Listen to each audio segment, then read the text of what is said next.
Baik, ketemu kembali di channel saya, Andres Mowanto dari INDLC.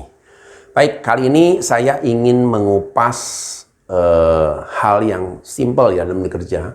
Tapi kalau saya lihat, saya teliti, saya amati, akibatnya bisa menghambat 30% produktivitas perusahaan.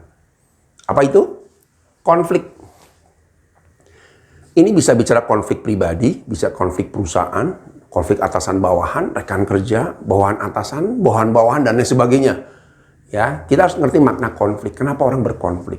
Ya, jadi pertama, konflik itu biasanya akan selalu muncul sepanjang hidup manusia.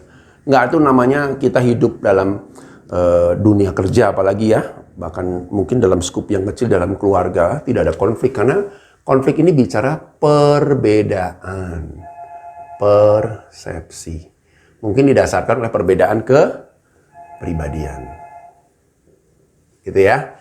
Jadi suka tidak suka, perbedaan persepsi, perbedaan kepribadian akan benar-benar mempengaruhi bagaimana hubungan orang satu dengan yang lain. Ya. Satu, konflik nggak mudah diselesaikan. Yang kedua, konflik itu juga bisa muncul karena adanya perbedaan kepentingan. Kepentingan.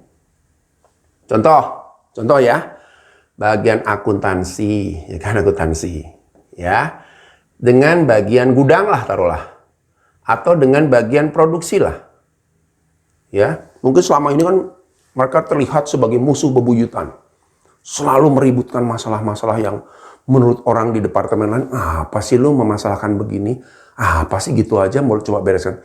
Anda mudah bicara, tapi ketika Anda punya kepentingan besar yang Anda harus tuntaskan, yang Anda harus perjuangkan, yang Anda harus accountable, ya, sebagai tugas Anda, tentunya nggak mudah nih, ya.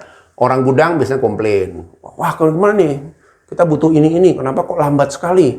Saya udah dikejar-kejar sama produksi. Ya nanti tanya keuangan, kenapa? Masalah oh nggak bisa, cash flow kita belum aman. Tapi ini bagaimana? Mulai, gitu kan ya. Gudang punya kepentingan, akuntansi punya kepentingan. Produksi, ya bisa jadi produksi dengan gudang, produksi juga dengan akuntansi. Produksi butuh barang, butuh ini, barang belum siap. Lalu bagian gudang bilang, wah akuntingnya belum, dananya belum keluar. Lalu produksi komplain sama akunting. Gimana dong? Wah sebentar nih, kita lagi teliti dulu, kita ada problem nih. Ya, audit kita belum beres dan lain sebagainya. Akhirnya muncullah yang namanya konflik. Ini yang konflik ya interdepartemen, gitu ya. Karena apa? Kepentingannya berbeda. Problemnya salah atau tidak kalau saya sebagai orang akuntansi mempertahankan prosedur yang ada dengan ketat. Karena saya nggak mau SOP saya sudah disumpah istilahnya ya. Oh saya harus menjaga aset-aset perusahaan ini dengan baik dan benar. Nggak salah. Kita harus dukung. Ya. Lalu bagian produksi. Mereka bilang bahwa kalau ini nggak ada bahan baku, produksi macet, lalu bagaimana saya membayar orang dan lain sebagainya. Salah nggak? Nggak. Mereka juga memperjuangkan. Jadi konflik di sini bukan berarti selalu negatif ya. Ya. Jadi kalau konflik-konflik seperti ini bisa ada dua. Bisa positif, bisa negatif. Gitu ya.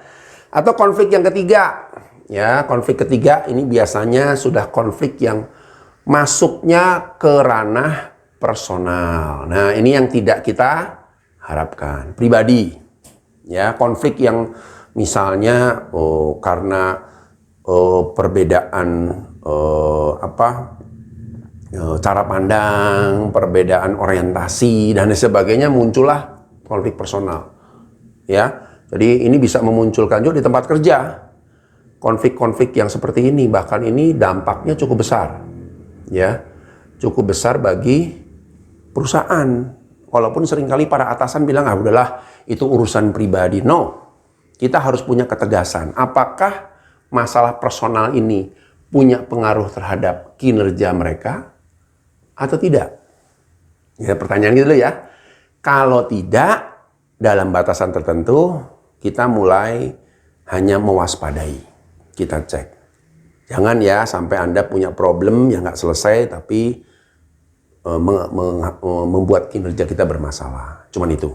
Tapi kalau kinerja ini sudah mulai terganggu, bahkan turun, nah ini konflik yang harus diselesaikan.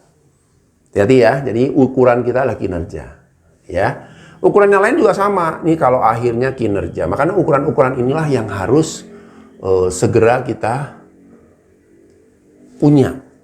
Konflik yang batasan di mana yang masih dianggap wajar dan dalam batasan tertentu menjadi sehat. Kayak contoh ini sehat ini konflik yang sehat. Kalau misalnya bertiga saling kerja sama, adem ayem, saya malah curiga nih jangan-jangan ada apa ini. Tapi kalau ribut, bermasalah nggak apa-apa. Kita sebagai pimpinan kadang-kadang harus berdiri di belakang layar ya, just untuk melihat agar tidak menjadi membesar konfliknya atau tidak menjadi personal. Dan kita sebagai pimpinan juga tidak boleh malah akhirnya membela satu dengan yang lain, ini sering menjadi masalah. Tugas manajer departemen adalah menjadi fasilitator, bahkan bukan di departemennya sendiri, tapi juga departemen orang lain. Ya, bisa panggil orang lain, sama-sama ngobrol, kita sebagai fasilitasi, mencari jalan tengah dan lain sebagainya. Ya. Oke. Nah, konflik sendiri dalam batasan tertentu bisa muncul, tapi juga bisa diciptakan. Kok konflik diciptakan? Betul. Jangan salah. Ya. Konflik itu yang saya bilang tadi kan dalam batasan itu menyehatkan ya, membangun organisasi ini menjadi sehat gitu ya. Jadi kadang-kadang konflik itu diciptakan, tapi juga harus di-manage. Ya. Supaya apa? Supaya konflik ini menjadi dinamika. Nah, itu ya. Jadi kalau kita bicara konflik, itu berarti jadi negatif. Tapi kalau konflik diatur, dikendalikan, diarahkan, dibangun dengan baik sehingga menjadi dinamika, inilah yang positif. Gitu ya. Jadi penting untuk kita melihat detail bagaimana konflik ini bisa bermanfaat. Saya Anda Sumanto dari IDS.